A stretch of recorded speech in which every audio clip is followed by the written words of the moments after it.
Je ne m'attendais à rien et je suis quand même déçu. Salut à tous, bienvenue pour cette nouvelle série de réac sur les suites aux petits dinosaures. Voilà, j'en ai parlé à deux trois reprises avant, du fait que ce serait intéressant à un certain degré de découvrir jusqu'où est allé l'acharnement des studios responsables de ce film au niveau de cette suite, parce que et 14 films quoi, 14 putains de films. C'est quand même pas rien. Et quand on voit le premier film, dont j'ai déjà fait la critique travaillée dans un Disney-Film, hein, je vous renvoie à ça pour ceux qui ne sauraient pas, quand on voit tout cet univers et comment ça se concluait, il n'y avait pas énormément de choses qui ouvraient à des suites. En tout cas, clairement pas de cet acabit-là. Il faudrait faire une suite du genre le fait que nos héros ont grandi et doivent gérer d'autres choses, leur nouvelle famille, apprendre de leurs expériences, tout ça, ça peut promettre, mais nos enfants ont vécu une grande aventure, tout va bien pour eux, ils sont dans un endroit où ils peuvent être beaucoup plus en sécurité et être de simples enfants comme ils pourraient l'être le temps que ça durera, c'est-à-dire 13 films, bordel. Tout ça, ça sent totalement l'étalage un petit peu inutile. Et je vous cache pas que j'ai un petit peu envie, depuis pas mal de temps, ça date d'avant ce choix de faire des racks, de voir un petit peu jusqu'où ils vont creuser là-dessus. Jusqu'où ils vont partir pour essayer de traire cette vache à lait là. Parce que je suis sûr à 99,9% que nos héros ne grandiront pas en 14 films, hein, ça restera les mêmes gamins à peu près. Et donc je suis un peu curieux, pas forcément dans le bon sens, de voir comment ils vont faire ça. Voilà, ils vont faire ça. Et c'est la raison pour laquelle je veux un petit peu voir ce que donnent ces films-là. Et voilà, je m'attendais pas à grand-chose du second film, mais je m'attendais quand même à ce que ce soit pas non plus aussi bas directement. Parce que, waouh, ça voulait vraiment pas haut, hein. Ça essaie de tacler quelques sujets, on sent vraiment que c'est une sorte de mix d'épisodes de Franklin collés ensemble dans le propos, et mal fait, hein, c'est plutôt mal fait dans l'idée, et de base déjà c'est ultra enfantin, et je le dis clairement, je m'y attendais. Je m'attendais pas une seconde à ce que ce soit ultra mature et que ça pose quelque chose de vraiment puissant comme dans le premier film, mais je m'attendais à quelque chose d'un tout petit peu plus travaillé pour la toute première suite qu'ils ont faite, quoi. Mais vraiment, ras des pâquerettes, hein. Bon, il y a quelques enjeux un tout petit peu importants, mais plutôt mal amenés. Et on va pas épiloguer trop longtemps, lançons-nous dans Petit Pied et son nouvel ami. Un titre légèrement spoilers puisque ça vient que vers la moitié du film, mais bon, l'idée sera de commencer déjà le film sur une note plutôt bizarre, puisque ça commence dans l'espace. Ce qui n'a absolument rien à voir, hein. Tu vois des météorites tomber dans l'atmosphère terrestre, tu vois une grosse comète, puis des petits bouts de météorites qui tombent sur la planète, tu dis ok, est-ce que ça va jouer un rôle? Non, non. Ça n'a aucun putain de rôle dans quoi que ce soit, donc pourquoi? Pourquoi on commence par là? J'ai pas très bien compris. Puis après, on fait une sorte de mise en abysse, un peu comme pour faire un parallèle de ce qu'a fait le premier film, c'est-à-dire qu'on a un narrateur.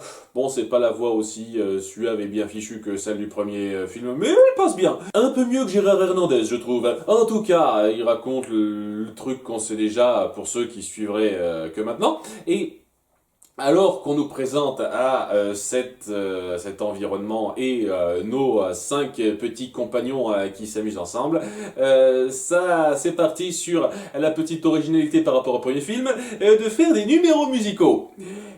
Et waouh, punaise c'est nul. Alors je sais pas à quel point faut incomber ça à la VF, mais je vous en fais écouter un extrait rapide et je pense que vous ferez vite une idée. Toutes les feuilles sur les arbres, tous les nuages dans le ciel, tout me rappelle que nos rêves... Ouh. Juste un petit détail, parce que, une fois de plus, j'ai conscience que ce sont des films vraiment pensés uniquement pour les tout petits. Qu'on vienne pas me dire mais t'es pas dans le public ciblé. J'ai compris, je sais très bien que je suis pas dans le public ciblé et j'essaye vraiment de me détacher de ça, quoi. C'est pour ça que ça m'énerve pas énormément. Ce film est décevant à un certain degré, mais vraiment c'est pas ultra irritant dans le sens où je savais exactement à quoi m'en tenir. Mais le fait est que ça a beau être un film pour les tout petits, ce genre de doublage, ce genre de performance, c'est de la merde. Quel que soit votre âge, hein. C'est clair qu'un gamin de 3 ans, il se dira ah, pourquoi pas, mais le gamin de 3 ans, il faut lui apprendre à avoir un petit peu de goût, quoi, un peu d'exigence, hein, sinon il va bouffer de la merde tout le temps, quoi. Et ce genre de truc, mais waouh, c'est amateur, c'est tellement amateur. Même moi, quand je fais des montages où je redouble un petit peu des musiques préexistantes, je fais plus d'efforts que ça. Ça passe plus naturellement que ça, c'est waouh, c'était affreux. Et malheureusement, on en a d'autres, hein. Purée. Et puis, je vous parle pas des paroles, hein. Bonjour les copains, on va faire des galipettes, oui. Voilà, pour gamin, hein, ça, c'est pas trop grave, hein. Le fait est qu'ils s'amusent, mais qu'ils sont pas super joyeux que leurs parents leur dictent un petit peu comment se comporter. Il y a Petit Pied qui est assez frustré de ne pas savoir faire ce que son grand-père sait faire, et c'est là qu'il lui dit rassure-toi, tu seras grand bien assez tôt. Alors bien assez tôt, c'est dans 14 films, hein, mais ouais, il sera grand bien assez tôt. Et il y a cette espèce de frustration qui se met en place, surtout lorsque le lendemain, il y a ses copains qui lui demandent de s'amuser. En particulier Serra qui veut s'amuser à un endroit qui demande de passer par le sable qui enfonce. C'est comme ça qu'ils appellent les sables mouvants. Enfin, je dis ça... Je vais parler aussi de l'animation, parce que l'animation c'est clairement un énorme cran en dessous du premier film, c'est sûr. Hein, il y avait clairement pas le même budget. Et ce truc, j'ai du mal à distinguer ce que c'est.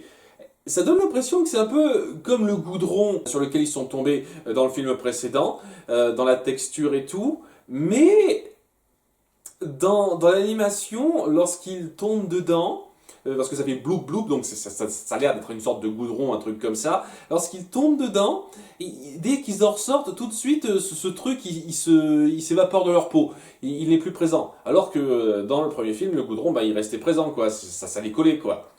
Là, non, ça part direct. Et ouais, c'est un exemple parmi tant d'autres de la baisse très flagrante de qualité visuelle. On sent qu'on s'est donné beaucoup moins de moyens pour faire ça et que c'était une de ces suites à la Disney Toon où on essayait de capitaliser vite fait sur un bon succès. Hein, et apparemment ça a bien marché puisqu'on a fait beaucoup d'autres films comme ça par la suite. Hein. Alors, en tout cas, alors qu'ils essayent de passer ça comme des grands, hein, alors que, bon, on leur a interdit de faire ça, hein, faites attention, hein, soyez accompagnés pour faire ça, ils disent non, non, on va faire ça tout seul, et ben ils finissent par s'enfoncer dedans, et ils n'arrivent pas à se tirer de là. Et il y a d'abord Serra qui se fait enfoncer par ces goudrons sable mouvant, je sais pas ce que c'est, une fois de plus, et on essaye de la sauver, et ça marche pas, et le truc que je trouve super dingue par rapport à ça, c'est que c'est trop une redite de ce qu'on a eu dans le premier film. Il y a un passage comme ça, exactement pareil, où on montrait que nos personnages y arrivaient par solidarité en se débrouillant super bien, mais là non. Ils sont trop nuls pour arriver à se sortir de ce pétrin-là. Ce qui est ironique, assez ironique. Hein, mais ça appuie une fois de plus sans doute le problème principal que je vais ressentir à travers tous ces films, c'est que le premier film était déjà sur une note très élevée et essayer de partir sur des péripéties de ce genre-là qui sont clairement en dessous, vraiment clairement en dessous, ça va, quoi qu'il arrive, paraître petit en comparaison. Et quand en plus, on fait quelque chose comme ça où on les met face à un danger qu'ils ont déjà vécu avant, mais face auquel ils n'arrivent pas trop à s'en sortir, alors qu'avant ils arrivaient à s'en sortir, ça va être saoulant, ça va être saoulant. Hein. Il y a des cas comme ça qui vont être un petit peu ennuyeux. Hein. Il va y avoir aussi un problème inverse un peu plus tard dans le film. En tout cas, voilà, ils finissent par se faire voir, mais leurs parents accourent pour les sauver, ils se font gronder, et ils vivent pas ça super bien. Ils disent, ah, vos parents aussi vous ont grondé, ils vous ont dit que et que c'est pas bien de pas faire attention, il faut attendre pour être grand, responsabilité, tout ça. Oh là là, c'est gonflant, hein, qu'est-ce qu'on va faire? Il faut qu'on leur prouve qu'on peut être des adultes, nous aussi. Alors, et si on fuguait? Il y a Sarah qui propose ça comme ça, ok, ouh. Une fois de plus, ce genre de conneries qu'on verrait dans un épisode à morale enfantine, de genre, je suis content dans un sens qu'il soit pas parti par là, parce que ça partira vers autre chose. Vu que je n'ai pas parlé d'une chose qui se passe en parallèle, mais en parallèle, il y a deux petits dinosaures carnassiers. Je sais pas du tout ce que c'est cette espèce-là. Je suis sûr que les spécialistes me reprendront en commentaire. Deux dinosaures carnassiers qui se sont infiltrés sur la Terre, la Grande Vallée. J'ai failli oublier le nom de la chose.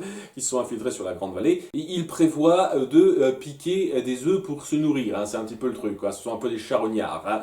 Et ouais, ils font une dynamique un peu bizarre. Ils s'appellent Ozzy et Schnock. Apparemment, il y en a un qui a été beaucoup plus aimé que l'autre à la naissance, hein, semble-t-il. Bref, Ozzy et Schnock, ils ont une dynamique un peu particulière où Schnock, il est ouvert à bouffer de l'herbe. Il est ouvert à bouffer de la verdure, mais Ozzy, non, ne mange pas ça, notre fierté, il faut qu'on bouffe de la viande, on est des viandards, ah, comme ça, et ça va nulle part en fait. Quand j'ai vu le titre français Petit Pied et son nouvel ami, je m'attendais à ce que Schnock finisse par rejeter Ozzy et finissent par être le nouvel ami de Petit Pied et compagnie. Et je pense que ça aurait été intéressant parce que lui, il serait prêt à ne pas manger de viande pour se nourrir. Ce qui est un peu bizarre dans la logique parce que bon, je vais pas aller à fond dans le détail, mais oui, est-ce que ce sont des créatures omnivores? Le fait est qu'il y a cette dynamique bizarre entre eux et tu te dis, est-ce que ça va aller quelque part? Non. C'est juste pour dire qu'il y a quelqu'un qui est un peu plus bouffon que l'autre, mais au bout du compte, Ozzy, tout comme Schnock, seront deux méchants avec leur petite dynamique comme ça, qui ira pas plus loin. Et si je trouve ça bizarre de partir sur cette dynamique, quoi. Il n'y aura pas vraiment de conclusion à ça, quoi. C'est vers la moitié du film, Schnock finira par totalement abandonner cette idée de manger de la verdure, quoi. Je veux dire, oui, au bout du compte, je suis Ozzy, je suis un peu le souffre-douleur qui te seconde, et puis voilà, quoi. C'est tout, quoi. J'ai vraiment pas compris ça. Mais ça appuie aussi des problèmes que j'ai, c'est énormément de remplissage, quoi. Il y a un problème dont il faut que je parle, c'est un gros morceau, ça. Le problème que j'ai avec ce film, c'est qu'il dure 1h15, enfin 1h13, et il aurait facilement pu durer quelque chose comme 55 minutes, 1 heure. Facilement. Mais on étire pas mal de choses et ça se ressent dans l'action et qui est beaucoup plus molle que dans le premier film déjà et aussi dans les dialogues. Les dialogues sont assez mous. Il y a beaucoup de moments où ça devrait s'enchaîner beaucoup plus vite que ça, mais on fait un petit peu durer la réplique, on fait durer le moment pour remplir plus le film, et je ne comprends pas ça. C'est le genre de choses qui vous fait vraiment remarquer ce que vous considérez comme acquis dans un film. Dans un film, les dialogues s'enchaînent bien, on essaye vraiment de faire en sorte qu'il n'y ait pas de temps mort inutile. Hein, bien entendu, il peut y avoir des temps morts si c'est nécessaire à l'ambiance qu'on veut instaurer, mais quand il n'y a pas besoin de temps mort, on évite les temps morts. On ne fait pas durer un dialogue plus qu'il ne le devrait. Et là, punaise, il y en a énormément de passages comme ça où j'ai le sentiment que vous auriez pu facilement virer 3-4 minutes pour raccourcir ça au total et faire en sorte que ce soit beaucoup plus fluide. Et ce genre de choses, ce petit détail, entre guillemets, eh ben, ça aide pas à entrer dedans, puisque le rythme n'est plus là pour vous porter. Vous subissez le dialogue, il ne passe plus aussi naturellement qu'il le devrait. Ce qui est un peu dommage. Hein, et l'action, bien entendu, ça jouera aussi un rôle important, puisque l'action aurait clairement mérité d'être plus dynamique que ça. Ce manque de dynamisme, donc, est, je trouve, le pire défaut de ce film. Hein. Plus que l'animation, la naïveté niaise de ce film, ou quoi que ce soit, c'est vraiment ce gros problème de rythme. Bref, ils vont être un petit peu les emmerdeurs du coin qui voudront se tailler un œuf, hein, se tailler une petite bavette avec un œuf. Alors que il y aura nos héros qui se diront tiens, et si on fuguait, eh ben ils verront. Ils observeront là d'où ils sont, ces deux-là essayer de shipper un des œufs de la famille de Becky. Voilà, hein, ils les verront en train de flipper ses œufs, ils se disent non, il faut qu'on les attrape. Et il y a Petit Pied qui dit on devrait peut-être prévenir les adultes. Non, on va leur prouver qu'on peut se débrouiller sans eux. Allez, suis-nous. Et même principe de considération d'enfant, très basique, où on veut vraiment se prouver et les adultes, on leur fait pas totalement confiance parce que on veut être mis au même rang qu'eux, quoi. Donc, ils essayent de les suivre, et il va y avoir toute une scène de course-poursuite assez longue, hein, où je vais les appeler par leur prénom parce que sinon ça passera pas, Ozzy et Schnock sauteront d'une falaise, ils seront suivis par les autres, puis ils se terreront dans une grotte plus loin, il y a notre groupe qui les suivra, il y a un passage un peu très typique en termes de gag où lorsqu'ils se rendent à l'intérieur de la grotte et qu'ils se croisent l'un l'autre alors qu'ils ont chippé un œuf les deux autres. Il faut que j'en parle rapidement mais ouah, cet œuf ça donne moins l'impression d'être un œuf qu'une opale ou un truc comme ça. Ça existait vraiment des œufs de cette couleur et de cette consistance, je vous jure. Ça donne moyennement l'impression que c'est un œuf de dinosaure ce truc. Hein. Je dirais plus une pierre précieuse, merde. Bref, ils se croisent, c'est le coup de la double surprise, c'est-à-dire on tombe sur la tête l'un de l'autre et puis on panique tous les deux en même temps, gros délire. C'est un peu bordélique pour la grossièreté de la chose, pour forcer un petit quelque chose dont je vais parler dans quelques temps. Mais voilà quoi, à cause de ça, ça part dans tous les sens, il y a un éboulement qui est provoqué, ce qui fait que Ozzy et Schnock sont éloignés nos enfants en tenant l'œuf. L'œuf en question, il échappe des mains de Schnock et via du foutage de gueule, il finit par rouler et retomber pile poil au nid où il se trouvait au départ.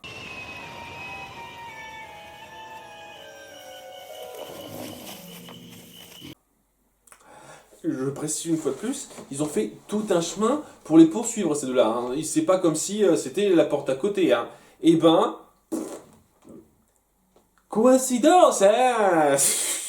Enfin bref, nos enfants finissent par se retrouver séparés, enfin ils sont ensemble mais ils sont plus avec les deux autres quoi, et ils sont dans un endroit qui s'appelle le Mystérieux Monde.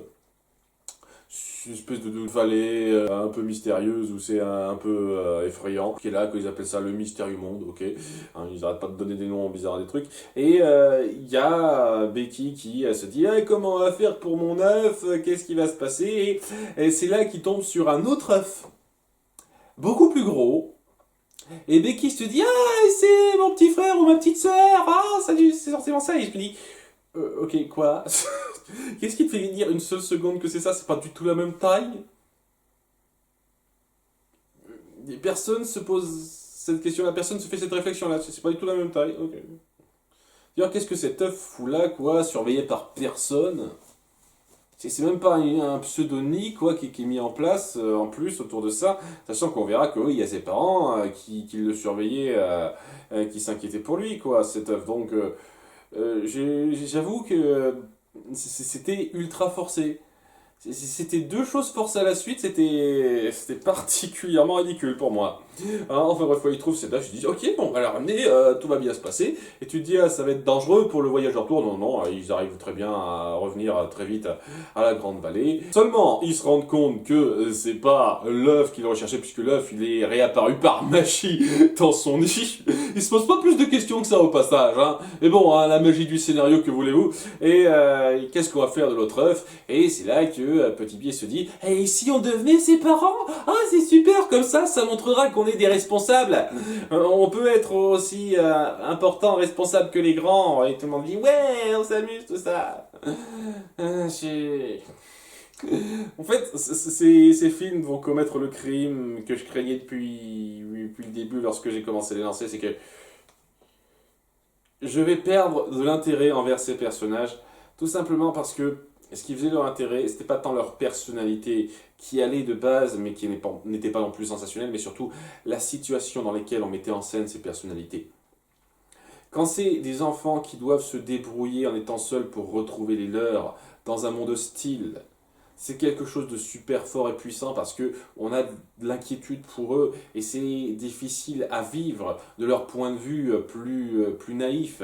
Par contre, quand on les met face à des scénarios comme ça où c'est eux-mêmes qui font les cons, eux-mêmes qui essayent de dire ah, on peut être responsable, on peut être aussi fort que les grands, c'est pas intéressant. C'est pas du tout intéressant et ça met pas en valeur les comportements d'enfants qu'ils ont, quoi. C'est un peu dommage. Bon, ça aussi, c'est partie des trucs, je m'y attendais, hein, je m'attendais pas à des scénarios très prometteurs, je m'attendais à ce que ça régresse à ce niveau-là. Mais c'est pour dire que oui, hein, les craintes de ce genre-là, elles se sont facilement vérifiées.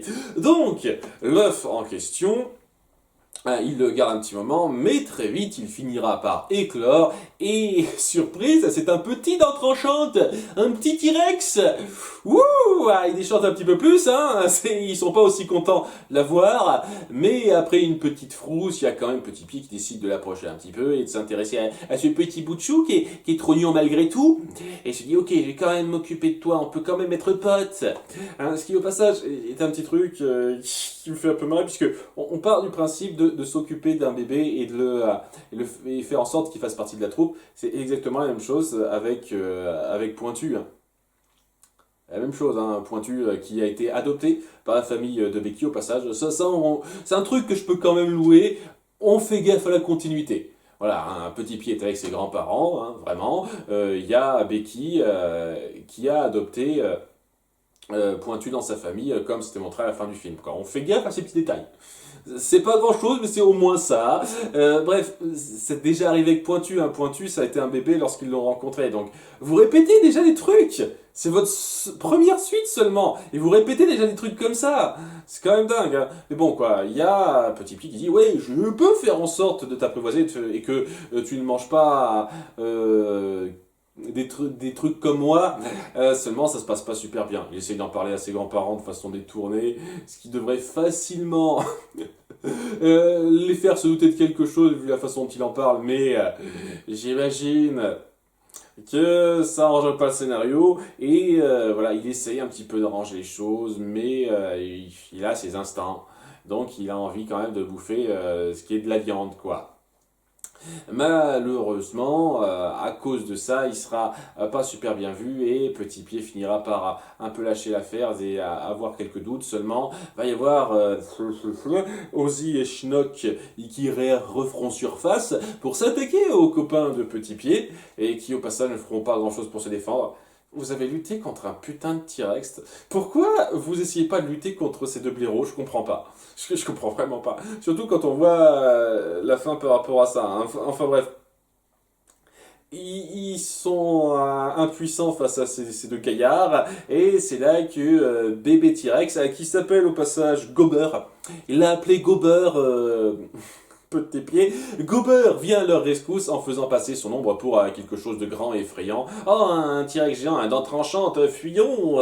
Et donc, il se fait accepter, les autres se disent, ok, en fait, il peut être mignon, il peut être sympa, on se relance dans une chanson dégueulasse. Je vais l'emmener et lui apprendre à nager. Attendez, Sultan, vas-y doucement, n'oublie pas, ce n'est qu'un bébé, il ne faut pas l'effrayer. Non, il ne faut pas. Ouais! Dites-vous que moi je subis ça pendant 1 minute 30, hein. Vous, je vous le fais entendre que pendant 6-7 secondes, hein. Donc, après ça, tout de suite, on déchante, on passe à autre chose.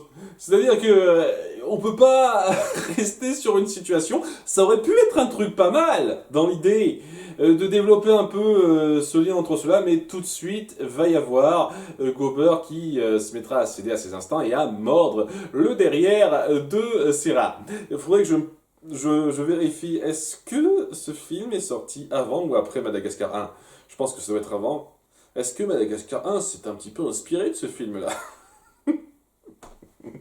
J'y crois pas trop, j'y crois pas trop. Le fait est que, à cause de cette action-là, eh ben, tout de suite, tout le monde, sauf Petit Pied, se dit c'est peut-être pas forcément une si bonne idée que ça. On arrête encore changer d'avis toute la minute. Vous les compte, non, on va pas l'accepter, un dent tranchante ne peut pas vivre ici. Et, il y a Petit Pied qui finit par lui dire, ne sois pas un dent tranchante, les dents tranchantes sont pas acceptées là. Et il le vit mal, il finit par fuguer, se barrer un petit peu. Mais il y a Petit Pied qui dit non, il faut qu'on aille le sauver, quoi, quand même petit. Donc il appelle ses amis qui disent ok, très bien, on te suit, pour aller le retrouver. Et en fouillant un petit peu, énormément de remplissage, pas très intéressant comme ça. Et ils finissent par tomber sur Gober, qui est en train de s'amuser sur un volcan. Donc voilà, il a suivi une espèce de bestiole pour la bouffer, hein, et c'est sur un volcan, quoi. Et ce volcan, comme par hasard, s'apprête à entrer en éruption. Waouh! Les coïncidences comme ça, elles s'enchaînent, hein. Donc ouais, c'est un petit peu la galère, hein, pour la chose, et il y a nos héros qui viennent un peu sauver Gober pour fuir de cette éruption. Il y a les deux blaireaux, Ozzy et Schnock, qui viennent les emmerder un petit peu. À nouveau, hein, ils réapparaissent régulièrement pour être des emmerdeurs de dernière minute. Ils servent pas à grand chose, mais voilà, ils donnent une sorte de consistance au film, dira-t-on. Voilà, ils sont pris aussi dans l'éruption, donc ils se barrent en même temps. Tout le monde se barre. Il y a quelques petits moments de tension qui passent acceptablement là-dedans. Et alors qu'ils finissent par se barrer et être contents de ce qui s'est passé, de retrouver leur copain Gober. Ça s'arrête pas de faire des va-et-vient, ce truc-là, c'est un petit peu irritant, je vous cache pas. Et il y a un autre problème qui survient, puisque il y a des tyrannosaures, des dents tranchantes, qui s'attaquent à la vallée. Mais comment est-ce possible, puisque on a mis en avant, dans le début du film, qu'il y avait un mur qui était érigé dans la grande vallée pour empêcher les dents tranchantes d'entrer. Hein, c'est le grand-père de Petit Pied qui lui a dit. Mais c'est là que je me pose une question, en fait, parce que si ce mur empêche les dents tranchantes d'entrer, comment toi et ta femme vous avez pu entrer exactement, en fait? Je veux dire, dans l'absolu, ça empêche les tyrannosaures d'entrer parce qu'ils sont grands. Et donc, ce grand mur, ils peuvent pas passer, quoi. Ils peuvent pas entrer par les petites entrées non plus, quoi. Donc, ok, je comprends. Toi, comment tu peux passer? T'es grand aussi, t'es gigantesque? Comme... Une explication? Non, non, non, ok, très bien. Ce mur, malheureusement, a été détruit par l'éboulement qu'ont provoqué nos héros en poursuivant les deux blaireaux. Et donc, à cause de ça, les dents tranchantes peuvent entrer dans la vallée et foutre un peu le bordel sans qu'on sache pourquoi ils viennent. On se dit, ah, c'est sans doute pour aller bouffer, tout ça. Très vite, on comprend la chose, hein. Bien entendu, hein, si vous comprenez pas, si vous êtes un petit peu idiot, je suis désolé, hein, mais vous comprenez très bien, il y a deux dents tranchantes qui arrivent. Ils sont un petit peu sur les nerfs. À votre avis, de qui il s'agit, hein? Je vous pose la question, à votre avis, de qui il s'agit, hein? Donc, ouais, il va y avoir un long passage de combat, très mou, une fois de plus, contre les dents tranchantes, où, à un moment donné, il y a le grand-père qui se bat, le grand-père qui est donc plus âgé que sa fille, mais qui arrive quand même à gérer un tyrannosaure. Et ouais, il y a une logique d'échelle de puissance qui est un peu bizarroïde, hein, je trouve. Hein. Je veux dire, c'était vraiment la galère pour lutter contre le tyrannosaure dans le film, dans le premier film. Parce que c'était vraiment un mastodonte. Et lorsque la mère de Petit Pied luttait contre lui, c'était ultra violent. On sentait l'impact des coups. Et si elle arrivait à lui tenir tête, c'est vraiment parce qu'elle était prise dans cette rage de vouloir sauver son petit. Vraiment. Et là, c'est presque du combat gag. J'exagère un petit peu, c'est quand même traité un peu au sérieux, mais c'est beaucoup plus léger et beaucoup moins impactant que le combat dans le premier film. Et il va y avoir toujours ces problèmes de comparaison qui se mettront en place si vous mettez en avant des combats de ce genre. Parce que, waouh! Et là, c'est juste pour dire le grand-père contre le tyrannosaure, hein, parce que de l'autre côté, il va y avoir nos petits qui décideront de se battre contre le tyrannosaure, et leurs parents les verront pas avant des plombes. Voilà, pendant des plombes, leurs parents ils seront en train de crapahuter dans le coin, de faire gaffe à rien. Je sais pas ce qu'ils foutent, leurs parents, ils sont dans leur coin, et ça permettra à nos héros de lutter en utilisant un petit peu leur petite technique, hein, donc bien entendu pas directement pour arriver à en assommer un, en lui mettant un rocher sur la gueule, mais il y a le suivant qui arrivera, et c'est là que leurs parents finiront enfin par intervenir, et par effrayer les tyrannosaures qui se barreront.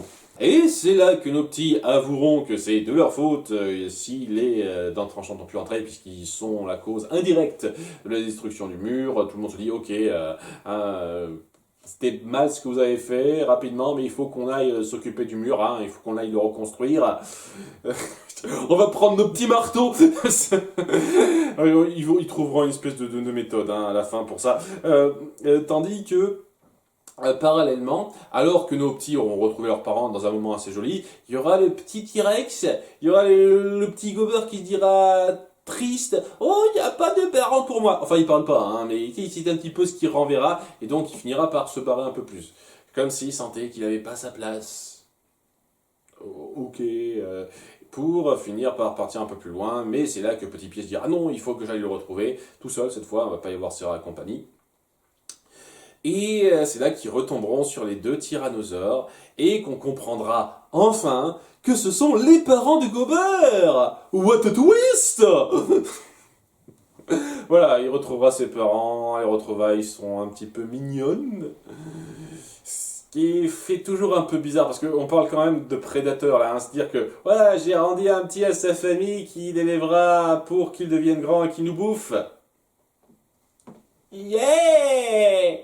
La considération derrière, c'est toujours un peu bizarre pour moi. Hein. Mais bon, c'est pas le premier qui a à faire ça. Même dans la série animée Tarzan, il y a un épisode similaire qui m'a toujours fait un petit peu lever un sourcil sur l'idée derrière le message. C'est-à-dire que oui, ça reste un bébé, il faut quand même qu'on le laisse continuer. Même si sur le long terme, ben, ouais, ça va être un prédateur, un ennemi naturel, quoi. Donc, c'est bien. On a fait notre BA, on se sent bien. C'est une réflexion après coup, je suis sûr que quand on est petit, on se fait pas ce genre de réflexion et ça passe nickel, hein, vous savez, acceptation de tout le monde, la vie est belle, tout ça. Donc, alors qu'il les ramène à ses parents, je me pose une question, ça servait à quoi tout ce délire de l'attaque de la Grande Vallée? Vous n'auriez pas pu juste dire, les tyrannosaures arrivent, on a peur d'eux pendant un petit moment, on croit qu'ils sont dangereux, mais c'est là qu'on comprend que c'est le petit de ces tyrannosaures, que Gober est le petit de ces tyrannosaures et qu'ils sont contents de le retrouver. Et ça aurait suffi. Mais non, vous êtes parti sur ce délire, on attaque la Grande Vallée, on les fait fuir, et puis paf, on repart sur la considération principale, c'est-à-dire qu'ils recherchent leur petit et c'est Gober. C'était du remplissage assez gras et qui était vraiment pas utile parce que on aurait pu trouver des tonnes de façons de dire que les dents tranchantes n'étaient pas attirées par cet endroit. On aurait même pu dire oui, ça marche comme ça, sans vraiment la réflexion derrière. Et je pense que la plupart des spectateurs auraient accepté ça. Dire que, comme par hasard, nos enfants font une bourde qui, comme par hasard, détruit le mur, pour que, comme par hasard, il y ait ce combat qui ne mène à rien à part mettre le coup du menteur dévoilé, on vous a caché des trucs, maintenant on vous les dit, ça a amené vraiment à du remplissage et de l'action molle, comme je l'ai dit. Donc, on aurait pu sauter ces 5 minutes, passer directement à ces retrouvailles, et je pense que ça aurait gagné un petit peu en rythme une fois de plus. Hein, vraiment, mais je pense sincèrement, un téléfilm de 45 minutes, comme ça aurait pu passer. Ça aurait pu passer un petit peu mieux dans la narration, dans ce que ça voulait raconter, si ça avait fait gaffe à mieux gérer le rythme. Donc, ouais, il a récupéré ses parents. Tout le monde est content. Il y a Petit Pied qui rentre chez lui, qui continue de s'amuser avec ses potes. Et ils refont la chanson dégueulasse de l'intro, merci pour rien. Et il dit à ses grands-parents qu'il accepte l'idée d'être un enfant. Il est content d'être un enfant, même si il veut toujours grandir. Donc c'est cool, j'accepte l'idée de ne pas être responsable tout le temps, tout ça, c'est bien. C'est l'épisode de Franklin. Et au bout du compte, si c'est pour traiter ce genre de sujet, j'ai envie de dire, ouais, ben, faites une série en fait. Faites une série d'épisodes de 20 minutes. Hein. Je pense que ce genre de choses, en 2 épisodes de 20 minutes, c'est bon, hein, vous traitez à peu près tout ce qui est mis en place là. Hein. Tant plus que vous mélangez un petit peu certaines morales entre elles, vous pouvez les scinder un petit peu et faire 2 épisodes autour de ça, puis c'est bon. Hein. Ça aurait été plus acceptable en tant que série pour enfants qu'en tant que téléfilm d'1h15, enfin 1h13. C'était un petit peu... c'est un petit peu beaucoup de trucs pour rien, en fait. C'est ce que je ressens, en fait. J'ai l'impression d'avoir perdu mon temps sur trop de choses. Alors que le récit de base casse pas la baraque, très enfantin, mais le public ciblé, je comprends parfaitement, nous sommes d'accord. Mais cette gestion de la dynamique assez mal foutue a vraiment plombé le film et son récit pour moi. Et ce qui fait que, déjà en tant qu'adulte, c'est clairement pas pour moi, mais même en tant qu'enfant, je pense que ça m'aurait fait chier. Et donc, personne, je mettrais quelque chose comme 5 6 5,5. 5,5, je dirais, hein, en termes de notes. Hein. Ce n'est même pas sur les chapeaux de roue, hein. J'espère que le suivant sera un petit peu plus défendable que ça. On verra bien. À bientôt pour le troisième film, donc bye.